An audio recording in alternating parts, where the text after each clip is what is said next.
Hola, ¿qué tal? Soy Diana Hernández, estudiante de la Universidad Nacional Abierta a Distancia UNAL.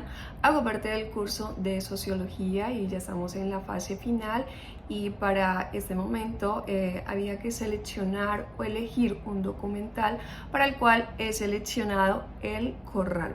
De hecho, El Corral es una comunidad indígena cerca de la zona de Atacama, precisamente para los lados de Chile más precisamente. Y quedé un poco como impresionada de leer o de investigar un poco acerca de estas comunidades, porque literalmente los remota uno totalmente al pasado, a cómo vivían precisamente estas personas, cuál era su actividad económica, cómo se desarrollaban, cuál era su cultura, cuál era su método de aprendizaje, cómo vivían en ese momento y cómo todo empezó a cambiar, ¿sí? Como de pasar a tener muchas actividades de un modo muy natural, muy tradicional, pasaron a tener actividades pues ya como más tecnológicas, y esto ha causado un impacto muy significativo en esta comunidad. Pero devolviéndonos un poco a cómo eran en ese momento, El Corral era un lugar donde precisamente su nombre es originado precisamente porque estaba rodeado de muchos árboles. Entonces de ahí proviene su nombre. Era una comunidad conformada por muy pocos habitantes, y precisamente esto hizo que, aunque eran muy pocos habitantes, rápidamente empezaron a procrearse y sus familias eran muy numerosas. De hecho, la actividad de ellos era la crianza de sus hijos y los cultivos. Tenían cultivos cultivaban sus propios alimentos. A esto también cultivaban las ovejas, que de hecho pues de ahí sacaban el queso, las pieles, las lanas de estas ovejas. Con esto mismo construían sus propias ropa.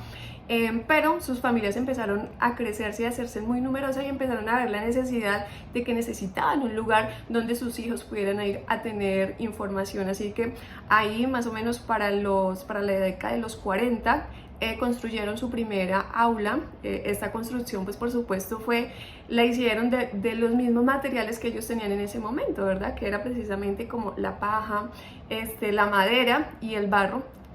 Construyeron algo muy sencillo, pero era un lugar que, según alguna de las ancestras que habitan en ese lugar, dice que más o menos llegaron a esa escuela un promedio de 130 entre niños y jóvenes. Es decir, que era una población que creció rápidamente, y pues de hecho era un lugar donde sus hijos iban a adquirir un poco de conocimiento. Ya todo empezó a cambiar. Luego empezó también el tema de que cuando les llegó, esto me pareció un dato muy curioso, porque ellos dicen que todo empezó a cambiar de una manera muy significativa desde el momento en que llegó la radio, ¿sí? Luego llegó la televisión. ¿Y qué ocasionó esto precisamente en ellos?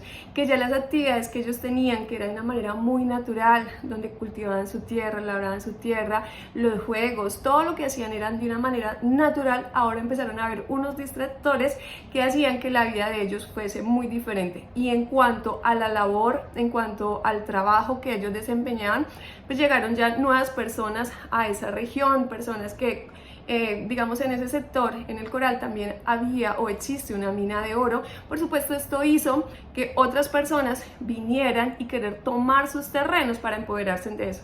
Entonces, para los habitantes, para los originarios del sector, ellos aún conservan sus tradiciones en cuanto a que, por ejemplo, para el procedimiento del oro lo hacen a través de un molino, es decir, de una manera muy manual. En cambio, las nuevas personas que compraron esos terrenos pues ya lo hacen de una manera muchísimo más industrial, ¿sí?